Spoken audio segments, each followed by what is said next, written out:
Olá pessoal, bem-vindos de volta a mais uma análise detalhada e super dinâmica aqui no canal RKVet. Hoje o nosso assunto é simplesmente a espinha dorsal para qualquer futuro médico veterinário que vai atuar na inspeção, o controle da qualidade tecnológica e sanitária do abate. Essa é uma daquelas imersões onde a gente vai desdobrar cada regrinha, cada temperatura para que o entendimento seja definitivo. Preparar carcaças seguras para o consumo humano, convenhamos, não é chute, é rigor científico puro. E é exatamente essa engenharia sanitária fantástica que a gente vai explorar agora. Nossa rota de hoje é bem estruturada e dividida em 4 grandes passos.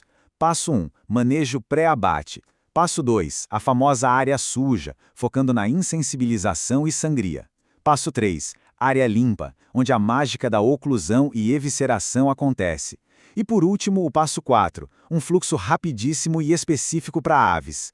Vamos direto para o primeiro ponto.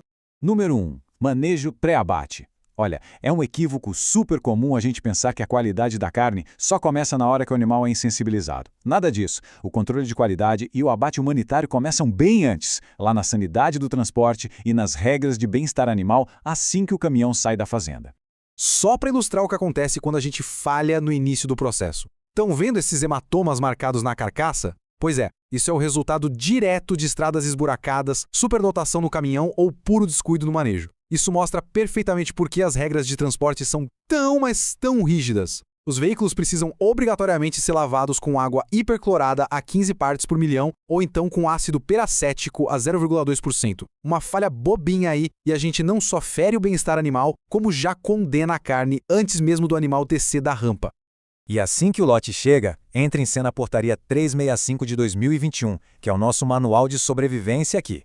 Ela dita os tempos de jejum. Para os bovinos, bubalinos, ovinos e caprinos, o jejum máximo bate em 24 horas. Agora, para os suídeos e equídeos, esse limite cai para 18 horas. E por que isso importa tanto? Porque o jejum esvazia o trato gastrointestinal, evita que o bicho vomite e diminui absurdamente o risco de uma contaminação bacteriana por fezes na hora do abate. É a nossa primeira grande defesa contra a salmonela, por exemplo.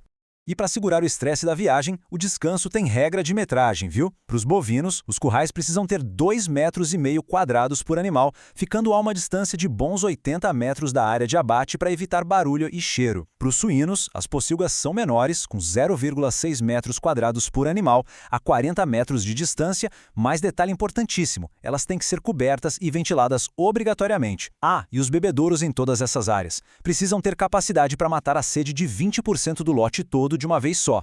Bom, animal desceu, a gente checa a Guia de Trânsito Animal, a famosa GTA.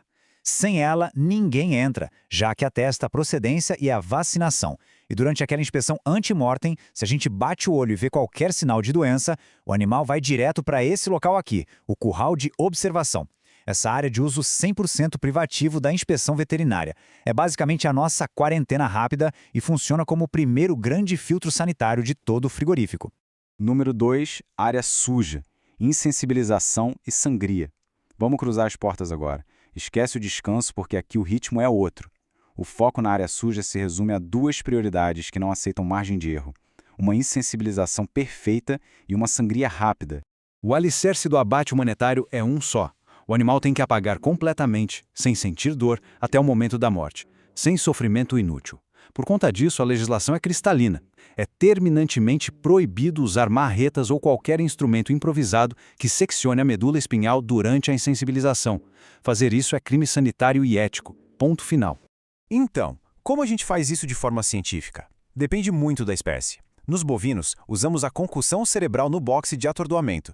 E olha que detalhe interessante da anatomia bovina. O local precisa ter uma área específica para receber o vômito para lidar com aquela regurgitação ruminal na mesma hora. Já os suínos são outra história. Eles vão para câmaras de gás carbônico ou passam por insensibilização elétrica. E a régua da elétrica é alta, no mínimo 1,3 amperes por 3 segundos, numa voltagem de 240 volts. Se for matriz ou cachaço grandão, a gente sobe a corrente para 3 amperes. Agora, o relógio está correndo contra a gente. Bateu a insensibilização, a equipe tem, no máximo, estourando 12 segundos para iniciar a sangria. Não pode passar disso. E uma vez que o corte foi feito, a sangria precisa durar no mínimo 3 minutos inteiros para esgotar bem.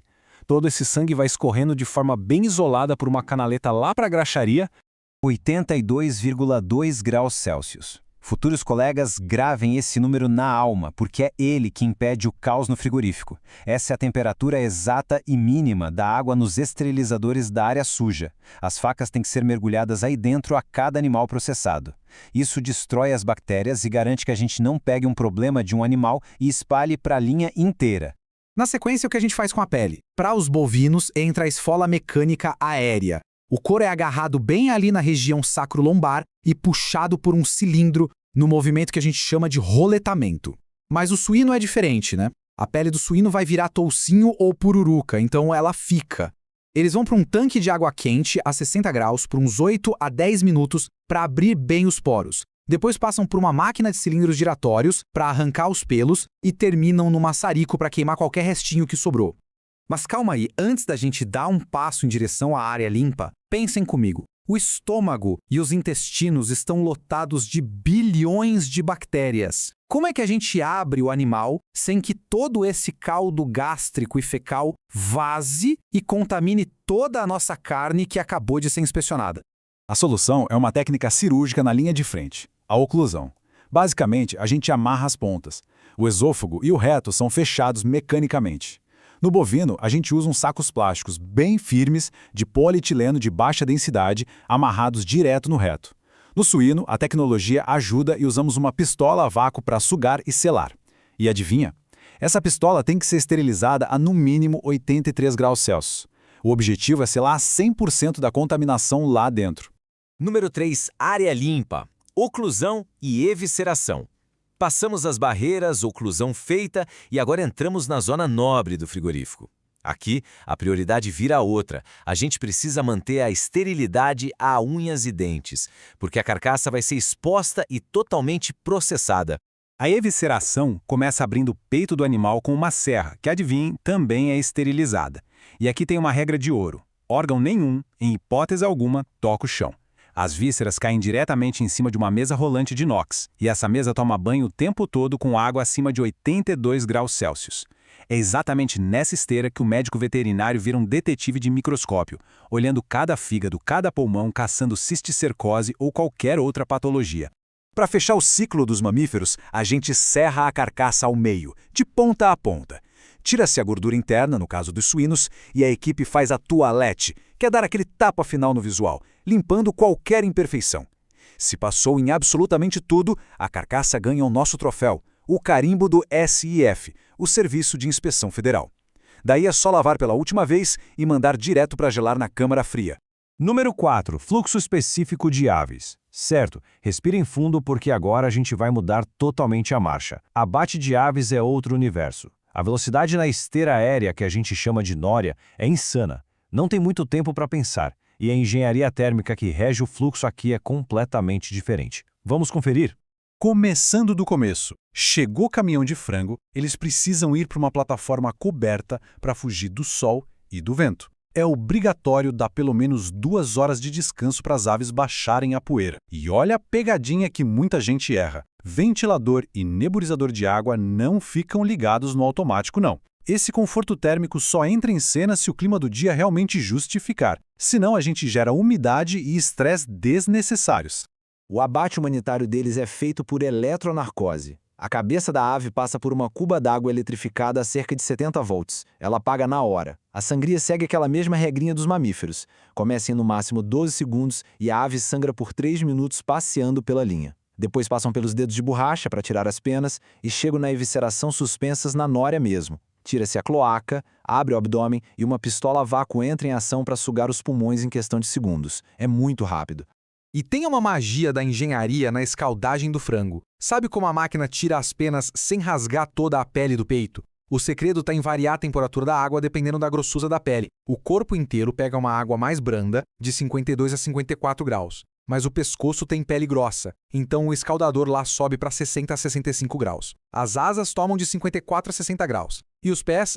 Os pés precisam de um tanque separado fervendo a exatos 80 graus Celsius para conseguir soltar aquela cutícula amarela.